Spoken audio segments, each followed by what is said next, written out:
Hey there, cats and kitties. I am the Blues Man, Johnny Blues, and with this video I'll be discussing some brief thoughts on episode 14 of the anime series, Suisei no Gargantia.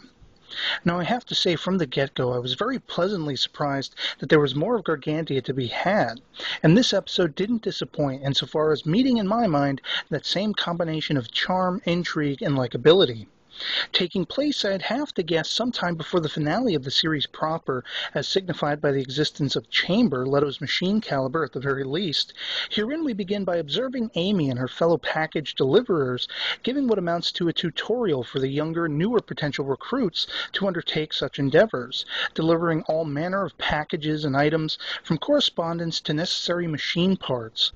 But the scholastic aspects of this lesson soon digresses, somewhat hilariously I have to say, and fittingly too, given the rest of the story in the episode, into something of a rousing ghost story about single ships and entire fleets that have mysteriously become ghost ships. That is to say, the entirety of life aboard such ships has gone missing, and even in investigating the matter, no such evidence can be found one way or another as to what's happened to the vessel's inhabitants. Amy and Melty exploit the fears in the younger crowd by recounting a tale of a lone delivery girl who encountered blood spatters and strange noises on just such a ship before hearing a knocking at a nearby window. And just as the story culminates, does Amy point to Chamber's head, which is sitting behind everybody observing the situation. This because Leto is by and large unfamiliar with the term ghost. He doesn't understand what that is, and humorously believes this to be some type of new enemy. Coinciding with this, what can best be described as the prologue to the meat and potatoes of this episode is the revelation that Gargantia has in fact just stumbled onto an abandoned fleet of ships, the very style of ghost fleet that was just being described by Amy and her brood. Only this particular fleet is one that is very poignant to Ridget, the current head of the Gargantian fleet. We recount through flashback as she, Leto, Pinion, Bellows, and the threesome of delivery girls who've stowed away aboard the scout vessel that transfers the crew to the abandoned fleet's lead ship, how Ridget and a friend of hers from 7 years previously, a girl named Storia, had encountered this same fleet once before. Ridget herself still very much learning the ropes of processing and linking interlocking ships at the time. But she takes issue with the importance of this particular part of their working requirements and questions one of the higher-ups of that other fleet, a man named Retna, in response to which he challenges her to teach what she's currently learned to the others who haven't quite yet acquired such skills, which she knows she cannot hope to do. So rather than press the issue, Ridget completes her work, but she fails to keep mindful, as Retna suggested to her was of great importance as well, of her surroundings, and nearly falls to her death when not paying attention to her footing.